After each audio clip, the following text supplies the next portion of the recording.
Fellow Toastmasters, welcome guests, distinguished humans. In an effort to become a greater raconteur, tonight I will be sharing a story with you all. And it's a story about the most eccentric chess player to ever live, and how he changed the way that I live my life. So let's go back in time. 1964, Kiev. Mikhail Tal is staring at the chessboard in town. Hundreds of spectators are staring at him. In the press box, there are commentators arguing about the move that he might make. This move or that move, which move's better? And Mikhail Tal, of course, is analyzing this in his own head. After all, the clock's ticking. It's the 1964 USSR Chess Championship. And if you don't know anything about the USSR, this is like the Super Bowl for them. All right, it's a big deal. And he's only got 90 minutes to make every single one of his moves for the whole game. Mikhail Tal has spent 40 minutes just on this one move. People are getting kind of confused. I mean, it's a dull position, there's not much to do. But when he finally makes his move after 40 minutes, the crowd explodes. I mean, people are shouting, pointing. These are chess players. They're usually more docile than like golf spectators. But they're yelling and pointing, and the commentators' box are going crazy. Because Mikhail Tal had made a sacrifice, a peace sacrifice. He gave up one of the soldiers in his army in some sort of attempt to gain some advantage, hoping that he might be able to win without this piece. It's the chess equivalent of going all in, betting it all. He was either going to win gloriously or suffer a humiliating defeat. And that day, of course, he won gloriously. He didn't end up taking the tournament. That honor went to another guy named Victor Korchnoi. But in the following weeks, nobody was talking about Korchnoi. They were talking about Mikhail Tal and his glorious win in round 8. And this was before computers. Everyone was analyzing this, arguing about the move. Was it a good move? Was it a bad move? Was there something else that his opponent could have done?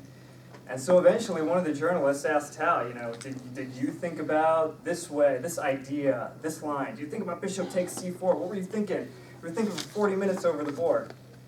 And Tal said, yes, I remember this. The knight sacrifice in this game, it was not obvious. There were a lot of complicated variations, and as I began to study hard and work through them, I found to my horror that nothing would come of it. Ideas piled up one after another, and soon my head was full of this complicated, convoluted pile of all sorts of moves. And then, suddenly, I remembered the classic couplet by the Soviet children's poet, Tchaikovsky. What a difficult task it was to drag out of the marsh the hippopotamus. Now, I don't know from what associations the hippopotamus got into the chessboard, but although the spectators were convinced that I was studying the position, I, despite my humanitarian education, was trying to figure out just how would you get the hippopotamus out of the marsh. I remember how jacks figured into my thoughts, levers, a helicopter, maybe even a rope ladder. But after a lengthy consideration, I finally admitted defeat as an engineer and said spitefully to myself, just let it drown. Now at this point, I looked down at the clock and realized that I had spent about 30 minutes considering this hippopotamus and decided that it was time to make a move. Now I knew that the knight sacrifice was complicated and there was no way I could possibly calculate all the variations, that it would be a brash decision to make it. But still, it promised an interesting game, so I made it anyway. And the next day, to my astonishment, I read in the paper that Mikhail Tal had, won this game with a glorious sacrifice that he spent 40 minutes accurately calculating.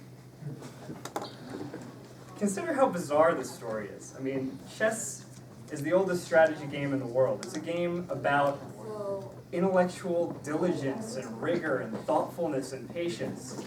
And this character, Tal, he risked everything in one of the biggest tournaments in his life on a move that he didn't even think about.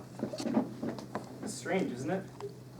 And this was the most Tal thing that anybody's ever done. This was just how he played. He went all in, all the time, before the flop, without looking at his cards. That was the kind of guy he was. And to many people, it's astonishing that he was ever a player to hold the title of World Chess Champion. But I think that his legacy and his success was not a product of chance. I think it came from this personality that he had, and I think that there are things to learn from this story. The first thing that I took away from it is that you really shouldn't be afraid to fail. Tal was never afraid to fail. He would take these kinds of crazy risks all the time in the most important tournaments of his life. It didn't matter to him. And that's why he got good, because he pushed himself against the best players in the world in the most high-pressure situations that you could ever face. Now, I'm not saying that every time you have a major career decision or move in your life that you should roll the dice. But every once in a while, you need to be willing to. Because if you're afraid to fail, then that's the surest path to mediocrity. And the second thing that I took away from this was that in anything you do, in your hobbies, in your work, in your personal life, you need to do it in a way that's engaging and fulfilling for you. When Tal was growing up, his chess coaches, his peers always told him, just calm down, dude. You know, just play strategically, think about your moves, be a little bit more patient. You could be really good at this game. And he never did.